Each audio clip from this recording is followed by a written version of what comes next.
In this week's episode, Brooke Van Velden tries to platform her charisma, uniqueness, nerve and talent. Abusive old man on the tiles says decorum in Parliament is slipping. Scathing reports from the Auditor General and UNESCO about the future for our children. And it's bye to another 70,000 New Zealanders. All that on this week's The News. Hello there, kia ora. I'm Paul, and welcome to this week's The News. It's been a week of bad language flying back and forth in Parliament and media around the use of a C word in an opinion piece by reporter Andrea Vance over the recent changes to pay equity laws passed under urgency last week.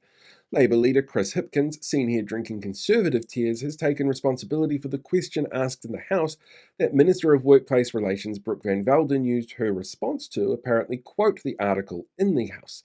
While Van Velden, seen here as Lady Demoiselle from Foundation, asked permission to use it in the context of a quote beforehand, the article did not use the actual word, simply implied it, and the article wasn't written by the Labour Party, but Van Velden blamed them for it. Said a spokesperson for the coalition, "You're not seeing pay equity in the headlines now, and isn't it nice that we finally recognise that different words in different contexts have different meanings?" Which we didn't believe when the Deputy Prime Minister got upset at a Green MP's Instagram page. Speaking of pay equity, with Thursday being Budget Day, pay equity is firmly focused in the minds of the public, with a public hui to be held on the grounds of Parliament that day. Supporters of the hui are asking for the bill to be rescinded and expect to descend on Parliament between 1 and 2 p.m. The main goals for the organisers include reversing the changes to the Act overshadowed by Brooke's deliberate use of a term to cause outrage and distract, reinstate the 33 pay equity claims that they cancelled, and finding a way to finally fund and end pay equity gaps once and for all, said a spokesperson for the three men who run the government that voted for pay rises for themselves this week. "I'm sure if women can find time between the dishes and the laundry, they'll be there to support this." Deputy Prime Minister Winston Peters, seen here looking for the bottle that was meant to be hidden under his desk, has spent the week raging, calling actions in the House recently a degradation of standards. The one coalition MP who will be getting a pay cut this year, Peters went on to say, "I don't use foul language in the House. It brings down the decorum of the institution. And it's totally different to when I said that we should worry about an Asian invasion, that two Wongs don't make a white, that there's no such thing as multiple Pacific Island nations, started harassing trans, queer and non-binary people, supported Trevor Mallard when he punched Tohinade, and used a homophobic term just yesterday when I said Chris Hipkins is a sausage eater who doesn't know a woman is paid less than a man." Te Pāti Māori MPs representing almost 23,000 voters are looking to be suspended from the House for the haka that broke out celebrating the end of the Treaty Principles Bill after the White Privileges Committee recommended the longest ever stand-down period on record of 3 weeks for the party's co-leaders.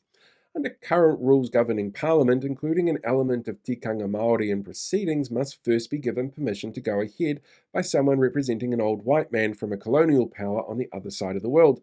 That representative, though, Jerry Brownlee, seen here showing you a shortcut through the airport, has warned MPs that he feels this punishment is disproportionate, being 7 times the length of the longest previous ban, and has said on Tuesday he will authorise open debate on the topic, meaning opposition MPs could use the event to filibuster and eventually delay the budget. The ACT Party, seen here trudging through the House with cow shit-covered gumboots, said it was about respecting the sanctity of Parliament, while the Prime Minister said of the situation, "It's not like we put anything in the budget for those 23,000 voters anyway, so does it matter if they've got representation here or not?" The Green Party this week released its alternative budget with a focus on evolving the economy to shift to a greener, fairer economy that looks after all its citizens, with promises of free doctors and dental care and the creation of a new public works department with a focus on the green sector. Economists have noted that this would keep debt levels within the Reserve Bank safety zone, which sees it as acceptable, with some saying it's very forward-thinking. The Prime Minister, seen here cosplaying as Ernst Stavros Blofeld, however, has taken umbrage at the inclusion of a jet tax, saying, "What I'm saying to you is, I used to run an airline," while Winston Peters, seen here trying his hand at prop comedy, called it Marxism with a printout for emphasis, saying, "My voters have no idea what Marxism really is, but think it's bad. So I'm calling it that to scare the gullible voters out there. And if people don't stop supporting the left, I'm going to be forced to call it communism, or even woke." While David Seymour, seen here with his own party's version of Donald Trump's friend Jeffrey Epstein, called it left-wing Trumpism after research found that politicians who push Trumpist ideologies keep losing at elections, and he didn't want to be tarred with that brush. The Auditor General has released a scathing report into Oranga Tamariki and its procedural changes put in place last year to slash budgets and pay for tax cuts and tobacco company kickbacks, because the changes did not consider the impact on children, which the Auditor General says is unacceptable since, that's the core function of the organisation. The changes were put in place in a rushed manner at the insistence of Children's Minister Karen Chow, seen here spotting a child succeeding, who said, "Yeah, those changes were forced last year, so it's all Labour's fault." Stats New Zealand's latest price tracking data has shown that food prices rose 3.7% annually last month, driven primarily by the costs of butter and dairy products, but seen across all 5 food groups that they monitor. Said the Prime Minister, seen here being forced to spend time with a poor person, "What I'm saying to you is we obviously have a laser focus on the cost of living in mansions paid for by your multiple rental incomes." In another report, Statistics New Zealand says Aotearoa New Zealand has seen its smallest net migration gain in more than 2 years, pointing out the flow of new migrants into the country has slowed, while a record 70,000 Kiwis left in the year to March, 2/3 of which went to Australia. Of those leaving, the majority were between 18 and 30 years old. ASB senior economist Mark Smith says this pattern reflects the weakening position of the New Zealand economy, while the Minister of Immigration, Erica Stanford, says, "Look, I'm glad they're going. It gives me more time to sort out my email and printer issues if there's less people migrating for me to worry about." Associate Education Minister and Snapchatter of 14-year-olds David Seymour has made a pre-budget announcement of $140 million for truancy services. Said the minister, seen here with someone who knows that school avoidance can be exacerbated by young people dealing with a range of outside issues that cause them harm. "Yes, we're cutting funding to truancy services, rolled back roles in the field last year, and even asked mayors to take over the role, which obviously is one of those core purposes of local government. So this is all their fault that we have to spend money on children and not tobacco companies."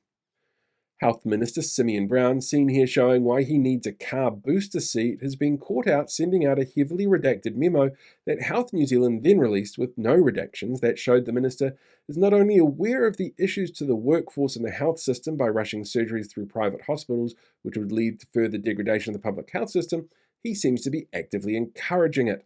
Said the minister, "I don't see a problem here. I'll be sorted if we make everything private."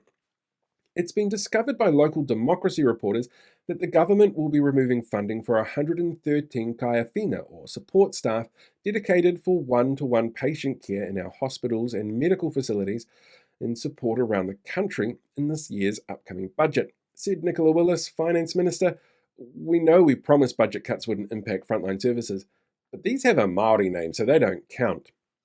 A new report from accounting and business advisory firm Baker Tilly has found that despite tax cuts in last year's budget, New Zealanders are now paying an average of 4.66% more tax than they did a year ago.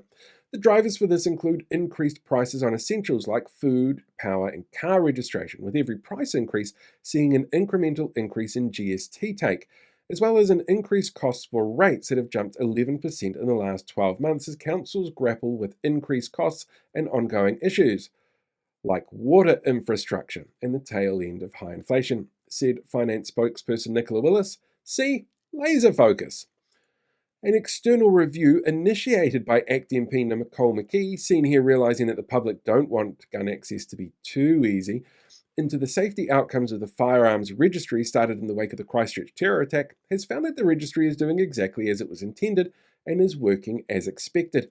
A spokesperson for the police said that the registry was 2 years into a 5-year plan and it was already delivering results on keeping guns off streets and keeping people safe, even if the minister herself hasn't registered on it yet. In response, Nicole McKee claimed that the report was wrong, that experts clearly don't know what they're talking about, and that we won't be properly safe from gun violence until every child has a handgun under their pillow and their parents have several questionable firearms buried in their backyard. The government has admitted that they got it wrong. Sorry, only on one thing, not on everything that they've clearly got wrong. They've admitted that the Family Start system, which requires manual entry and has only been fully reimbursed to 259 families since it started, has used a quarter of its funding on administration costs and have said that this was due to errors on their behalf. Said Nicola Willis, seen here daydreaming about the upset public servants losing their jobs to pay for her tax cuts. It's very expensive to rush things instead of waiting to build an automated integrated system that would have done this with precision and reduced admin costs. But no matter how many times people told me that, well, I clearly didn't listen to them because they're poor. A week after law changes pushed through under urgency, making it easier to kill native animals like the kiwi, the Department of Conservation has announced another 68 roles are to be removed to reach the government's goals of tax cuts for landlords, meaning that one guy named Barry living in a central Otago hut will now be the entire Department of Conservation workforce. New research into the drug habits of New Zealanders has found that online shopping is the way of the future. The New Zealand Drug Survey undertakes annual research into trends of drug usage and distribution and has found that the online sales have been increasing, especially through social media. It's increased between 100 and 250% in the past 5 years. Said Police Minister Mark Mitchell, seen here teaching new cops the importance of always blowing on the pie. Naturally, we're very concerned about this and we'll do everything we can to reduce the harm caused by these substances. Except properly funding customs, making pseudoephedrine illegal, legalizing and regulating marijuana like we do with tobacco, properly fund addiction services and community outreach programs, will deal with the drivers of poverty, which are seen as drivers for drug use. Because that's what we mean by being tough on crime.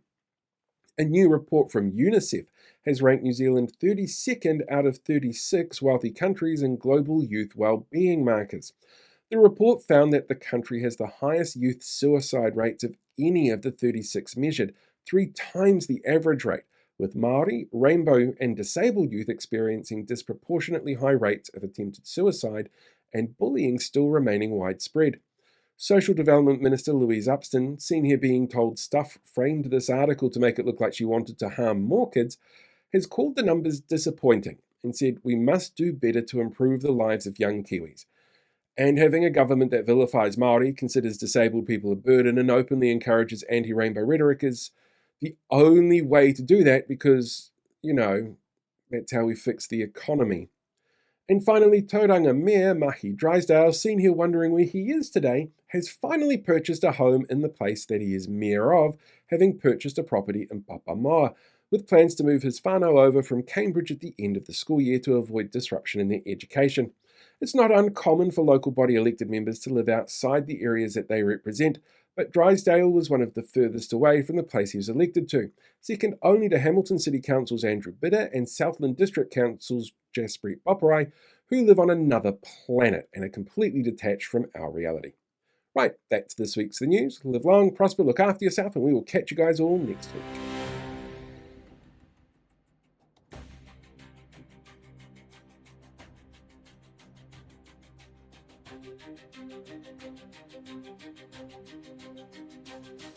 Hey, thanks for checking out today's video. Make sure you like, share, subscribe so you get more updates as we go along. We deal with these guys for the rest of the year.